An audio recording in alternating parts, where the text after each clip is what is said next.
we ended right here. Sorry, I keep skipping out, but I'm trying to get this through this as much as possible. So again, soft skills, look into soft skills, see if you possess any soft skills. Make sure you have, references for those soft skills too. So anything that someone wouldn't recommend you for, then don't put that on there. If they wouldn't recommend that you are necessarily really good at organization, then don't put that you have organizational job experience there. All right?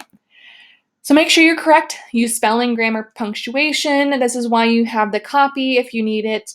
List accurate information. Make sure your references, all that information is accurate and up to date. So don't give an old phone number for like a past coworker. Make sure everybody is good to go. You might even mention to your references that you are going to use them as a reference. That way they know to expect a call. Just a few more tips real quick. If you're looking at position desired, make sure this is one of those where you wouldn't really be you would be a little bit more specific. You wouldn't really be very vague here.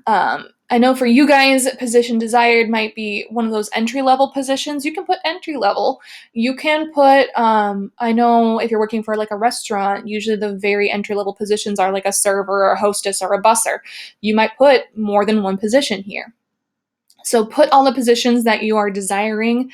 If you're desiring multiple, put multiple. Availability to start date, you can write immediately. You can put a date in advance. Usually if I'm putting a date in advance, I put month, date, year there. Desired salary, now this will be a little bit harder for you guys. You don't want to be like incredibly specific here though. Unlike your position desired, you can write open in this position or any in this desired salary, open or any desired salary right here. But if you want to get specific, you're free to do so too. But I wouldn't suggest either highballing them way too much, like you're expecting like $24 an hour out of a McDonald's job. Be realistic.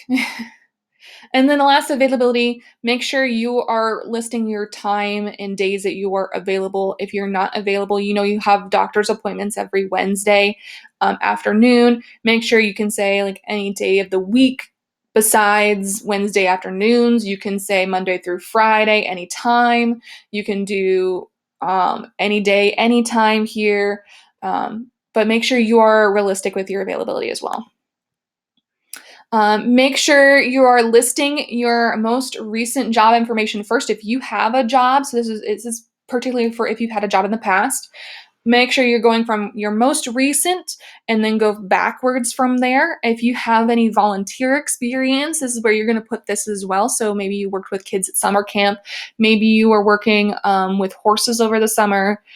Anything like that, you're going to put these in technically your employers because you were still working. Your brief description of duties is really simple, making sure you describe your duties. These do not have to be full or complete sentences, but you're giving a general description of your duties that you had at that place of employment. Again, making sure you're being careful, complete, correct. This is very important for you guys. Making sure you're not using misspelled words. If you have messy handwriting, maybe asking someone else to write it for you would be better. Making sure you're using pencil or good ink. Make sure you're keeping your application nice and neat.